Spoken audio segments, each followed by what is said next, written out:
Today we're going to look at trailer loading, and we're starting with Chase here, who hasn't done the sort of full trailer loading lesson. You see I've got him in a head collar, but I've also got a simple snaffle bridle on over the top. This is just for training. I don't travel them, obviously, in the bridle, but it makes it much easier for me to keep his nose in the middle of the trailer if I've got the bridle on him. And then as soon as he's got the pattern, which is go up the trailer, wait, back down the ramp again, I can slip the bridle off, and I've still got the head collar underneath, and then I can continue the lesson when I don't need it. Chase is, he is a bit pushy on the ground, so it's good to have this because it would be quite easy for him to move me out of the way if he wanted to. So basically, with trailer loading, we've got just a couple of signals. It's to go forward, stop, and go back. Back up. Good boy, good boy, boy.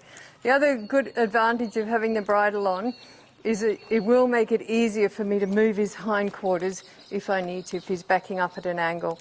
It's one of those things I tend not to correct because the horse usually works it out for themselves. So I'm just going to get started and I'll talk you through as we go. If your horse has had a trailer loading problem before, you might need to start quite a long way away from the ramp. So you might need to start here. Trailer loading is all about self-carriage. So if I've asked him to walk forward, I expect him to walk forward until I ask him to stop.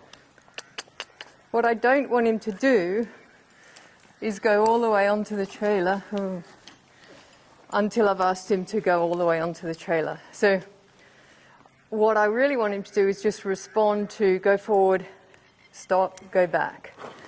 And we're just going to sort of put the trailer in the way.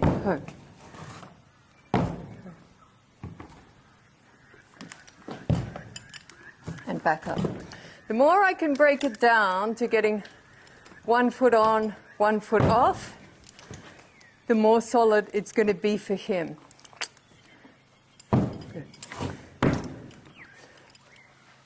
And back up. So I want a really clear cue. My cue is going to be to point the whip towards his hindquarter for go forward, and I'm going to touch his shoulder and say back up when I want him to back up. So forward. So right there, I didn't ask him to back up, so I'm going to ask him forward again. Good boy. And appraise that. That's fantastic. Not going to leave him on there too long and ask him to back up and back up. Good boy. If I can keep his nose and therefore his mind in the middle of the trailer, makes it much easier for me and for him. Good boy. Put the foot on properly. That's it. Good boy. Good boy. Right there is nice, isn't it? Yeah. Good boy. I'm keeping his nose quite close to me because I don't really want him sort of sniffing around the trailer. It's always a risk, you know. So if you say to the horse, oh, come in and have a good look, if the horse says, oh, I don't like what I see, you're sort of in trouble there, aren't you? I'd rather he just is listening to me, go forward, go backwards. Good boy. Good boy. Ah, good boy. Good boy. That's a good position. You see he's come further up the ramp, so I'm really pleased with that.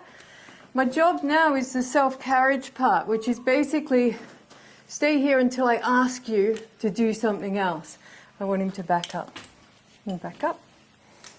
And just back up. Good boy. That's it. And that was good. He took a couple of steps to get off. So what I'm doing is I'm teaching him get on and get off at the same time.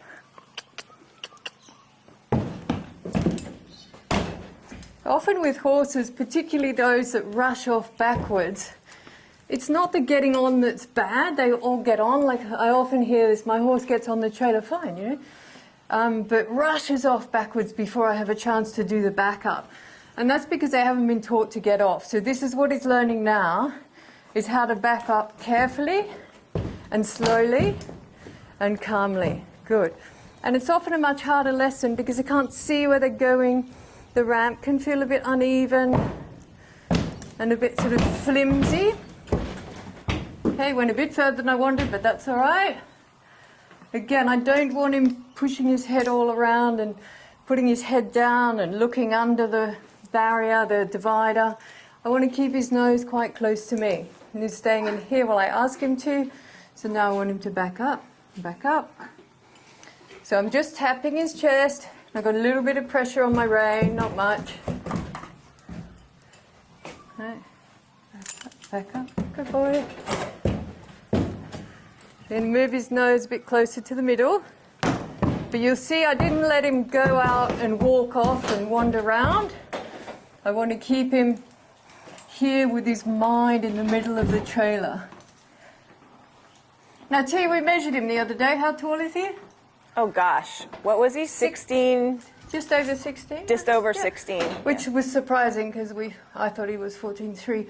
So, I mean, and he has been standing in the paddock for quite some time, so he hasn't done much work. So he's a bit distracted, but he's doing pretty well. You see how slowly he's coming off?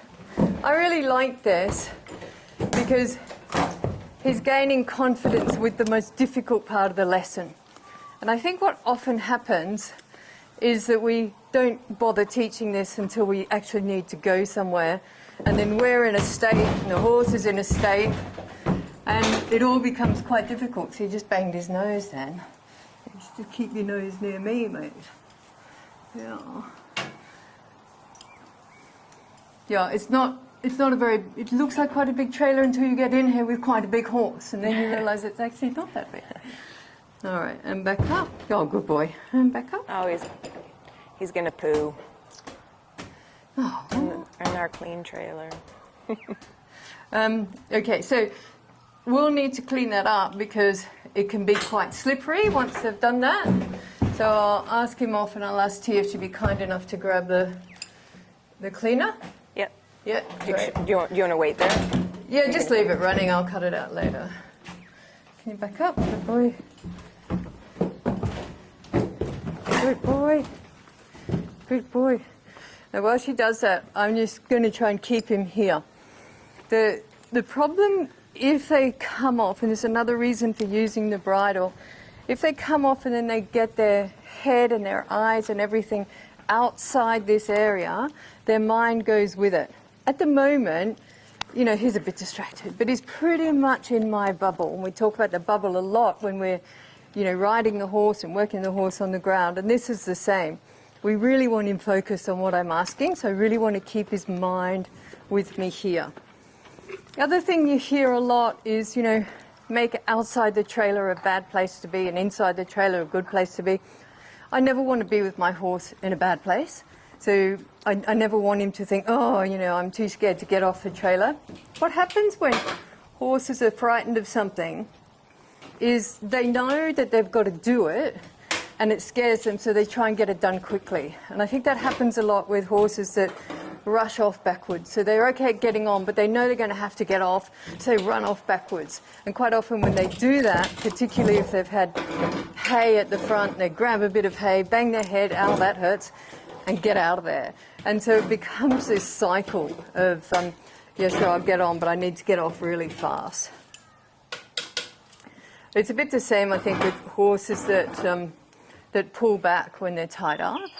You know, they know it's going to hurt, so they actually start pulling back quicker and quicker. You know, like the first day you might be able to leave them tied for 10 minutes, and then think, oh, I remember that last time, that hurt, I'm going to get that over and done with, and they tend to race through it. And it's just like any sort of pattern that you teach the horse. If you, let's say you're teaching the horse to do a spin, for example. If you want the horse to spin faster, go out of the spin quicker, because the horse is then anticipating speed after the movement, and you don't have to hassle the horse through the movement. And this is the same here. So if you've got anything that's a pattern, so the pattern is I hurt myself sometime after I get on the trailer, when I come off, the horse is going to learn that pattern. So we really want the horse not to learn that pattern. And keeping the trailer clean, free from food and poop is a really good way of doing that. Just helping the horse so that they don't get hurt. We know, you know, they learn everything but if it involves pain, they often learn it very well. So we really don't want it involving pain. Now we want him to back up. Back up. I'm going to move his head to the right. So he doesn't go too sideways off the ramp there. Now he came a bit out of the middle, which is a bit of a problem with a slant load, but that happens. So I'll straighten him up again. Good for you. Good for you. What a good boy. So this is a good time to start asking him just to stand. Get your head over there. Good. And if you've got a straight load, this is the time when you can sort of half close the divider, so you can come down and just pat him on the ramp, give him a rub, so he knows, oh, I just stand here and relax until I'm asked to do something else, which is going to be, Chase, put your head up, yeah, and back off, and back up. Good boy, good boy, good boy, back up. Good lad. Good boy, look at you. Good boy. All right, so I think he's right to take the bridle off. It's a complication we don't need. There we go.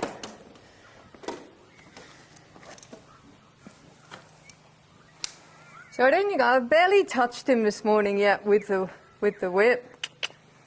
So he knows that signal already, and I think the more your horse knows, like the more training you've already done with your horse using these methods, this pressure release reward, the easier it is. You can see, if your horse is already understanding the bridle cues, if they're soft and responsive to the bridle, it's much easier to keep their head in the middle of the ramp.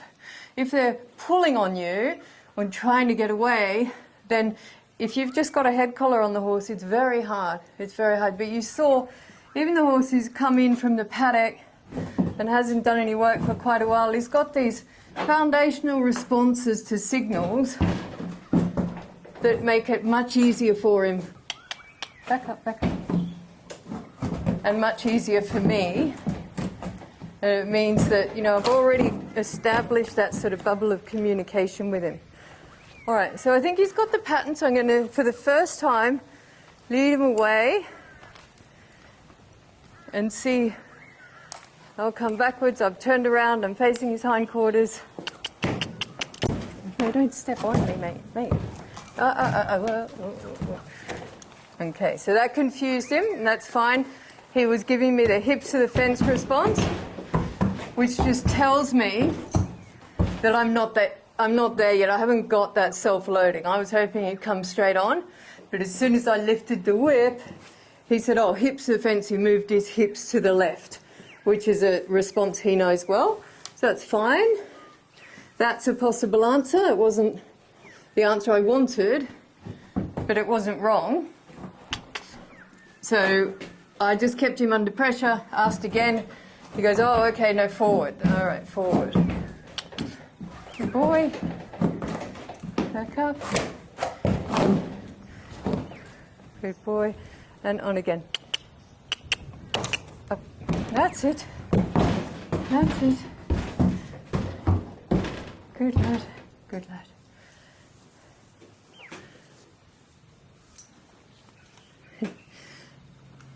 The only thing I don't like that he does in here, and probably if your horse isn't as sort of relaxed as Chase is, they won't do it. But he putting his head down, he wants to smell everything. He was a stallion till he was 5, I think. So he's being a bit inquisitive, and what I don't want him to do is put his head down and then bang it on the divider. But he is waiting nicely, so I like this. I'm really happy with him, with his level of relaxation and engagement standing here. That's about perfect. So I'm going to back him off again. Now this is horse's first lesson, but as I say, he's had the advantage of doing the foundation work. So the give to the bit, how to respond to the bridle, some bookending, self-carriage, and all those things already. So if your horse is not being this calm, maybe take it back to some foundational work. I often try with trailer loading, asking them to load onto a tarpaulin on the ground or something like this. Step forward, step back. No, don't bite my leg. And that's quite helpful because you just want to reinforce that step forward, step back signal and wait. And then the trailer's quite easy. If your horse is pulling away from you, rearing, anything like that, you've really gone way too far too fast. So you might have needed to, hey, wake up. Oh, he would really like to sniff that. Hey, Chase. Come on. Ah, good boy. Stay with the program. Ah, good boy. That's it. There you go. Good boy. Maybe his head to the right and his feet go to the left. Back up. And you can see how much harder it is for me now that I've taken the bridle off when he just wanted to sniff around there. Much harder for me to keep his head where I wanted it and to keep him engaged. So now we'll see if we can just walk straight forward.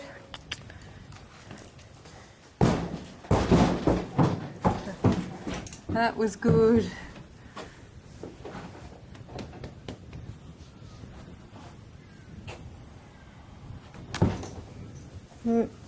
Head up, lift your head up. All right, and back up. Back up, good boy. Back up, back up. That's it, good boy. That's it. Look at you. What a good horse, eh? What a good horse. Back up. Okay, we'll do one more.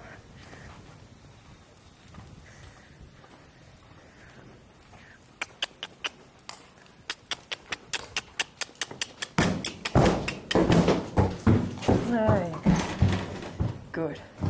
So what you want in the end is for this to be just a repeatable pattern. And they sort of lock on at the bottom of the ramp. They know where they're going. This is the place they get a nice scratch. And in the next lesson, I would then sort of do up the barrier and the back. And then I'd take them for a short ride, just around the block or something. I wouldn't take them far on the first time. But it really is something that I like to do before I need to go anywhere. Good lad. Oh, now you hit your head, didn't you? Oh, yeah, did that hurt? I'm sorry. I'm sorry. Okay, let's go in again here.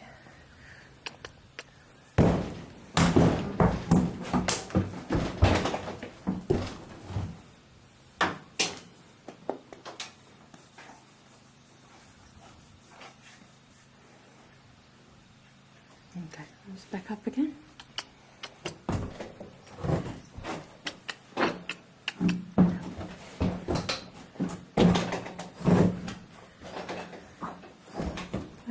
Focus. That's it. There you go. Good boy.